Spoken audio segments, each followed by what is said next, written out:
আজি 10 ফেব্ৰুৱাৰী তাৰিখে প্ৰকৃতিকৰ্মী সংগঠন হেউজ মানিকপুৰে মানিকপুৰ ৰাজহ চক্ৰৰ চক্ৰ বিষয়াৰ জৰিয়তে অসমৰ মুখ্যমন্ত্ৰীৰ লগতে অসম চৰকাৰৰ পৰিৱেশ আৰু বন মন্ত্ৰী আৰু পৰিবহণ মন্ত্ৰীলৈ প্ৰেৰণ কৰে এখন স্মাৰক পত্ৰ 117 নং ৰাষ্ট্ৰীয় ঘাইপথৰ নিগম খোলাত ভৈৰৱ পাহাৰ আৰু নাগকাটি পাহাৰ সংযোগস্থলত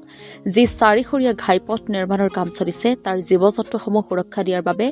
ৰাষ্ট্ৰীয় ঘাইপথৰ ওপৰেৰে সুৰংগ পথ নিৰ্মাণৰ বাবে আবেদন জনাই সংগঠনটোৱে আজি প্ৰেৰণ কৰে এই স্মাৰক পত্ৰ।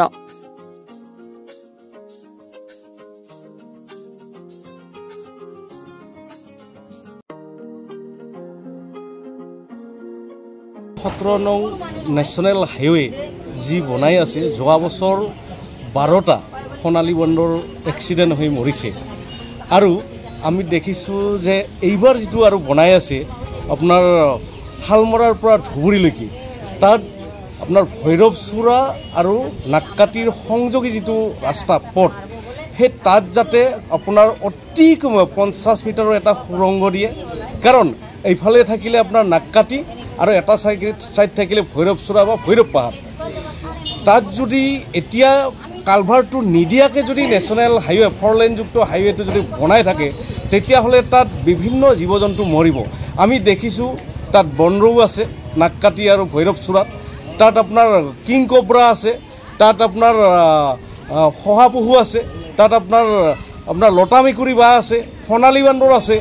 যদি এতিয়াই আমি চিন্তা নকৰোঁ 4 লেন বনোৱা আৰম্ভ কৰাৰ আগতেই যদি ভৈৰৱচূড়া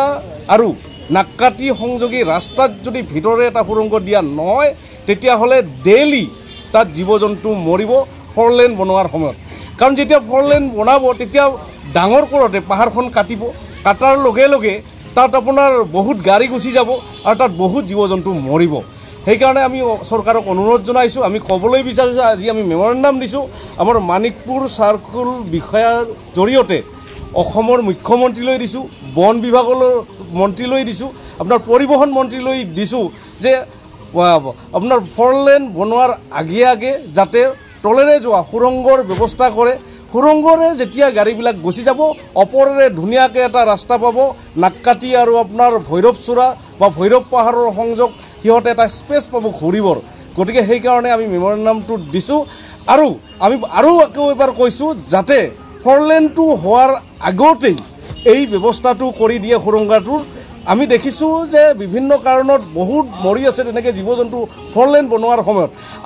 আমাক লাগে 4 লেন লাগে নিশ্চয় কিন্তু আমি আগতে প্ৰটেকশ্যন দিব লাগিব জীৱ জন্তুক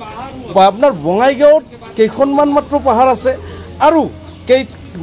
কিছু জীৱ জন্তু আছে ইমান ধুনীয়া প্ৰকৃতিৰে ভৰপূৰ বঙাইগাঁওখন তাত যদি এতিয়াই আমি জীৱ জন্তু জংগলী জীৱ জন্তুবিলাক আমি সংৰক্ষণ কৰিব নোৱাৰোঁ তেতিয়াহ'লে অনাগত দিনত আমাৰ নেক্সট জেনেৰেশ্যনে এই জীৱ জন্তুবিলাকক আপোনাৰ মিউজিয়ামত চাব লাগিব সেইকাৰণে আমি আজি মেমৰেণ্ডাম দিছোঁ।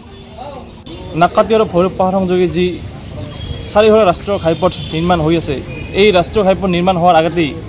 আমি ৰাষ্ট্ৰীয় ঘাইপথৰ ওপৰে এটা এলিভেটেড কৰিডৰ অৰ্থাৎ তাৰ ওপৰে জীৱ জন্তুবোৰ সুৰক্ষিতভাৱে পাৰ হ'ব পাৰিব গতিকে সেই এলিভেটেড কৰিডৰ নিৰ্মাণৰ দাবীত আমি আজি স্মাৰকপত্ৰ প্ৰদান কৰিলোঁ। কেতিয়া দিলোঁ মুখ্যমন্ত্ৰী মহোদয়লৈ পৰিবহণ মন্ত্ৰীলৈ তাৰপিছত বন আৰু পৰিৱেশ মন্ত্ৰীলৈ এইখিনিলৈকে দিছোঁ আৰু আগতে আমি PCCF ডাঙৰীয়ালৈকেও আমি মেমৰেণ্ডাম দিছোঁ।